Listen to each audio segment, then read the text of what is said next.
Hello, everyone. Today, we're going to be discussing project initiation and value in project management. Before a project team begins planning schedules, assigning tasks, estimating costs, or managing risk, one critical question must be answered.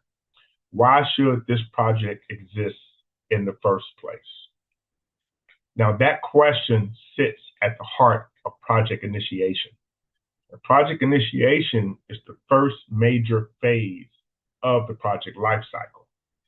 It is where an organization identifies a need, an opportunity, a problem, or a strategic goal that determines whether a project should be formally authorized. In simple terms, project initiation is where the idea becomes a legitimate project. Now, I want you to think about that for a moment. Now, too often people want to jump straight into doing work. They want to create the schedule, assign the people, start producing deliverables, and show progress. But strong project managers understand that activity is not the same as value. A project can be busy, expensive, well organized, but still fail if it was never connected to a meaningful purpose. That's why initiation matters. Now, during project initiation, leaders and project managers define the business need. Now, when I say leaders and project managers, I'm talking about the stakeholders, I'm talking about the executive leaders that actually can, that put the project together, maybe the CEO, COO, CFO. And then, so they define the business need, the project purpose, and the expected value. So what the expected value is going to be, the expected value is, what do you plan on getting out of this? What is this going to bring to the organization, right? You have to determine what the value of the project is. And it's also going to define the major stakeholders, the high-level scope, and the criteria for success. Now, this phase gives the project direction before resources are committed. Now,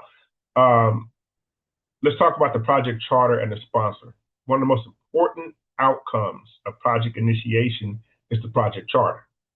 Now, the project charter is a formal document that authorizes the project. It gives the project manager permission to use organizational resources and begin moving the project forward. Now, let's not confuse, and I know you're just beginning to learn about project management, but most projects have, well, not most, all projects should have a project management plan, what we call a PMP. And no disrespect to anybody, but the PMP is the Bible of the project. Everything and anything that goes on within that project is inside of the PMP. Now, the charter is just a summary of what's contained in the PMP, and the charter also goes into the PMP too. So please don't confuse if you hear project charter and PMP and think they're the same thing. They're not. They're nowhere near being the same thing, right?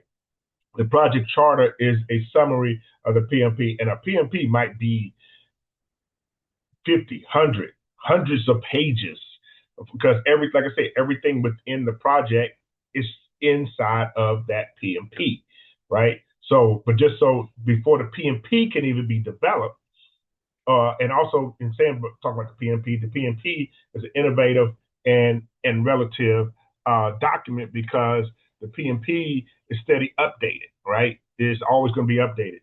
So understand the project charter is the formal document that authorizes the project, gets everything going, right? A strong charter will include the project's purpose, objectives, high-level requirements, right? You're not going to get as detailed in the charter as you would in the PMP.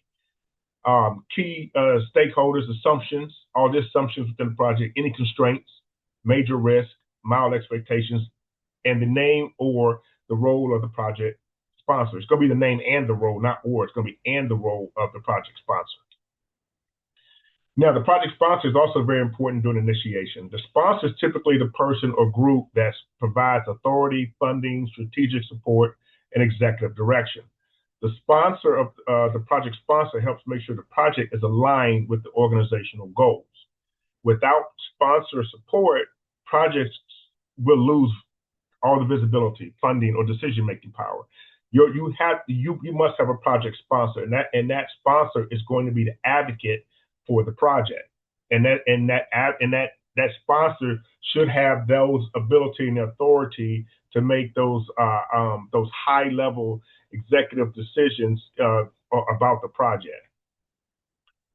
So let's talk about defining project value, right?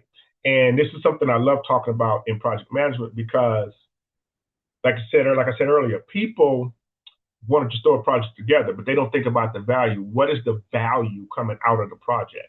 Because the project, you can throw the project together and you can put a lot of money, resources into the project, and you could complete the project, but then you're like, okay, what do we get out of this? So we just did all this to spend money, use resources, but there's no value to the organization as to why we did the project in the first place.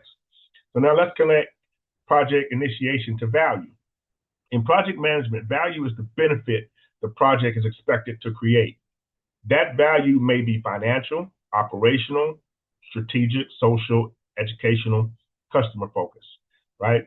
It could be anything, but what is the value? You have to determine the value. For example, a project may increase revenue, it may reduce costs, it may improve customer satisfaction, it may strengthen compliance within an organization, it may even launch a new product, it might even improve student success, modernize technology, or solve a major operational problem. What is the value? Now, the key point is this. A project should not only produce deliverables, it should produce values, okay? Talk about this all the time when it comes to project management. And when I'm talking to a client and I'm the project manager, I always ask that key question, what is the value, right? I know what we're going to produce, and we will do that. At the end of the day, what's the value this is going to have towards you? And that's important to me as a project manager because that is what I'm going to keep at the forefront of my mind as we go through the project. Now, a deliverable is the product, service, or the result the project creates, like I just said.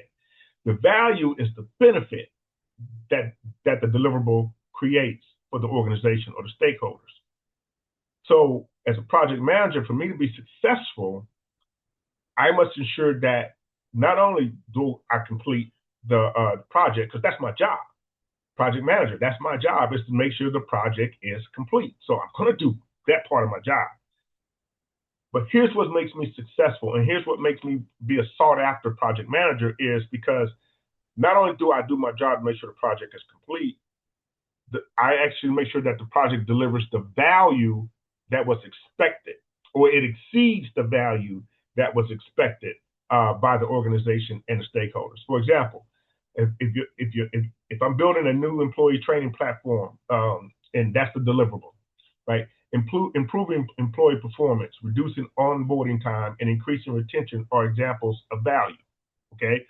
And so I like to find that out. So are these going to be your value? You know, is this the value of the project? You know, when we go to create this new employee training platform, what is the value, right? So in doing that, well, and I actually did something similar to this in a project before. And so, reducing the onboarding time, increasing the retention, was important in that project that I completed like this, all right? So just keep that in mind. The value is just as important as completing the project. Now, this distinction is important because projects can sometimes deliver what was requested, but still fail to achieve what was needed. And I've been on projects like that before too, right? So, for example, a team may complete a software system on time and within budget. But if the employees don't know how to use it, customers don't like it, or it doesn't solve the original problem, then the project had no value, right? Yeah, we completed the software system on time and within budget, but no one knows how to use it. Customers don't like it. So that's why initiation must include serious discussion about expected benefits and the definition of success, right? So in order to do that, here are the key questions project managers should ask. Now, a strong project manager should ask. Effective. project manager should ask. What problem are we solving? What opportunity are we pursuing? Who benefits from this project? How will we know the project was successful? What happens if we do not do this project? How does this project support the organization's strategy? Now, these are some questions to help prevent organizations from approving a project because of excitement, pressure, or assumptions, right? So you don't want an organization just say, well, we got money to do a project, so let's just do a project, right? No, here are the serious questions that a successful project manager is going to ask. And in asking these questions, it makes the organizational stakeholders think, okay, is this really what we want to do? You know, it forces them to think carefully about the purpose, the alignment, and the expected return, because you just don't want to throw your money out there, right? And then also, too, is from a project manager standpoint, yes, I'll complete the project. Yes, we'll do it within budget. Yes, we did it. But you don't want that to be on your resume to say, well, yeah, we did it, completed it and did it on budget, but the customer, the client was still unhappy because, you know, no value was created. We didn't determine the value in the beginning, right? So let's also talk about stakeholders, scope, and feasibility, okay? So another important concept in project initiation is stakeholder identification. Now, when we talk about stakeholders, you're going to hear that word a lot in project management, is stakeholders. Stakeholders are individuals, groups, and organizations that can affect the project or be affected by the project or perceive themselves as affected by the project. So what I mean by that, so who are those kind of people? You're talking about customers, employees, executives, vendors, community members, state government agencies, students, faculty, and even project team members, okay? There will be a lot of stakeholders when it comes to a project. Now, the stakeholders will be identified in different levels, at different levels, but you will have stakeholders within your project. Every project has stakeholders, and and not everybody's at the high level as a stakeholder. There are going to be different levels. I categorize my stakeholders as high, medium, and low, right? And the high is the ones that is, to me, is directly affected. The medium is the ones that's going, okay, it's going to be, you know, they're not directly affected by the success or failure of the project, but they are affected. And then low, it's going to be some just people that might perceive themselves as affected by the project. And all project team members are always going to be a stakeholder. So identifying stakeholders early is essential because stakeholders influence the project's expectations, risk, requirements, communication, acceptance. That's why I just said, all project team members are stakeholders, and they're either going to run with in my classification as either high or medium. My project team members are never low stakeholders because most of the time like I said, they're either high or medium because they're going to be affected by the project and they're going to affect the project, right? So a project, understand, must be technically successful, but it can be politically unsuccessful if key stakeholders are ignored, right? You want to keep that in mind. You do not want to ignore the key stakeholders when it comes to project and in project initiation. Now, project initiation also helps define the high-level scope of the project. And I'll say high-level scope, but it actually is the scope of the project. Now, we're talking about traditional project management. So in traditional project management, the scope doesn't change. Once you set the scope is concrete, right? You don't want to go changing the scope as you're doing the project. Project's going to fail. Now, you probably hear or heard or will hear, well, agile project management. That's completely different. And we're not talking about agile, so I'm not going to get into it, but we're talking about traditional project management, right? Scope explains what is included and what is not included. Okay. in the initiation stage. So the scope is you want the scope detailed, right? You want a detailed overview of the project when you go to write the scope. And the scope is going to be about maybe 2 to 3 sentences at the most long, okay? It's not going to be a whole paragraph written out. You don't have to take 20 minutes to explain the scope, because if you're taking 20 minutes to explain the scope, then the scope is too broad. It's not going to work, right? The scope sets the boundaries for the project. For example, I'll use this for example for the scope. For a scope, let's say I'm an automobile company, and we're set out to build a all-electric 4-door sedan vehicle that can go 400 miles without a charge, and that's the scope. So when we start working a project, and someone comes and say, "Hey, I know we're going to do a 4-door. Why don't we design a 2-door sports coupe?" No, that's not the scope. The scope says 4-door sedan, and we're sticking with a 4-door sedan. Now, if we want to do a 2-door coupe, then we need to do a whole new project. We need to scrap this project and do a whole new project, because that way we stay within the scope, the boundaries of the project. Because if you don't have those clear boundaries, you're going to have what we call scope creep, right? Scope creep is going to cost you time, energy, and money. And scope creep happens. And what I just gave an example of is scope creep. Scope creep happens when you want to introduce new features, new tasks, or expectations. So you want to add them without proper review, approval, or adjustment. Time, costs, and resources. That's scope creep. It's going to cost you money. My experience and my history in doing projects for so many years, for over the last 20 years, every time you scope creep is going to cost you time, energy, and money. It's going to cost you resources. It's going to happen, right? So you don't want to do scope creep. You don't want to have scope creep.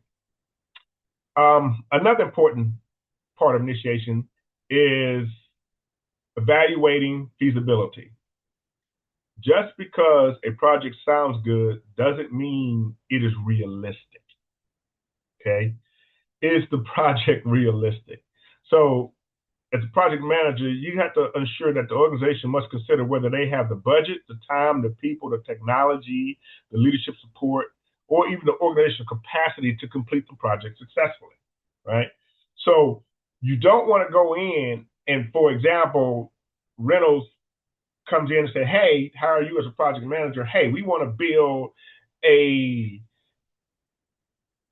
10-story business center, on Parham campus, and we only want to spend $20,000 to do it." Now, I know that doesn't seem, we obviously that's not realistic. Okay, it's not going to happen, and you have to be the project manager to sit there and say, "I understand this is actually what you want, but here's the reality." Okay, that's not going to happen.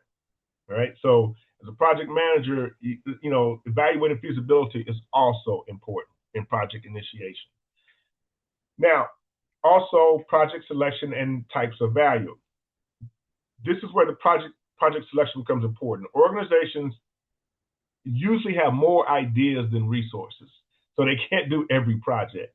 So they must choose the projects that offer the best alignment with the strategy and the greatest value for the resources required. Okay. So project value can be measured in several ways. Some projects are evaluated through financial measures, such as return on investment, cost savings, payback period, or revenue growth. Other projects may be evaluated through non-financial measures, such as improved safety, stronger compliance, better employee morale, increased access, community impact, or even improved learning outcomes. For example, a college may approve a project to redesign a course, and the financial return may not be immediate, but the value could be improved student retention, stronger completion rates, better workforce alignment, and improved student confidence. Now, that is real value, even if it's not always captured in dollars. Okay. And that is important for future project managers to understand that not all value is financial, but all value should be clearly defined. Okay. Now, in closing, project managers as value managers. Okay. When value is unclear, decision making becomes weak. Teams may argue about priorities. Stakeholders may disagree about success. Leaders may question why resources are being used. The project manager may struggle to keep the team focused. But when value is clearly defined from the beginning, the project has stronger foundation. Think of project initiation as the foundation of a building. If the foundation is weak, everything built on top of that is at risk. So a beautiful schedule cannot fix a poorly justified project. A detailed budget cannot fix unclear value. A talented team cannot fully overcome weak sponsorship or confused objectives. So strong initiation protects the project from confusion later. Project managers are just not task managers, they're value managers. Their role is not only to ask, are we getting the work done, but it's also, are we doing the right work for the right reason with the right people to create the right value? So project initiation is the phase where a project is formally defined, justified, and authorized. It defines the business needs, expected values, stakeholders, sponsor, high-level scope, assumptions, constraints, success criteria, right? It connects the project to the purpose, and a project should never be simply because someone had an idea, right? It should begin because there's a need to address, a problem to solve, or an opportunity to capture or create value. So, as you think about project initiation, remember this: projects do not create value by accident. Value must be defined, designed, managed, and measured from the beginning. That is why project initiation is not just the first step in project management. It is one of the most important steps in determining whether the project is determining whether it deserves to be moved forward at all. So as you go through this module, think about that, and I'll see you at the next module.